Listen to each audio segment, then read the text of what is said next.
Hello everyone. দিনটা ছিল আমার বিয়ের অষ্টমঙ্গলার সকাল। আমি আর আমার বরমশাই দুজনে মিলে বিয়ের পর প্রথম পুজো দিতে চলে গিয়েছিলাম শ্যামনগরের মুলাজোর ব্রহ্মময়ী কালী মন্দিরে। কথিত রয়েছে এই মন্দির স্থাপন করেছিলেন ঠাকুর পরিবারের জমিদার গোপীমোহন ঠাকুর।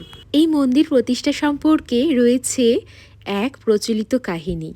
গোপীমোহন ঠাকুরের কন্যা ব্রহ্মময়ীর বিয়ের দিনকে গঙ্গা স্নানের ইচ্ছে প্রকাশ করলে তাকে গঙ্গায় গিয়ে স্নান করানোর সময় সে ডুবে যায় পালকি থেকে। এরপর মা নাকি তাকে স্বপ্নে আদেশ দিয়েছিল মুলাজোর এই নদীর গঙ্গা নদীর তীরে তার মেয়ে রূপে ব্রহ্মময়ী মাকে প্রতিষ্ঠা করে পুজো করার জন্য।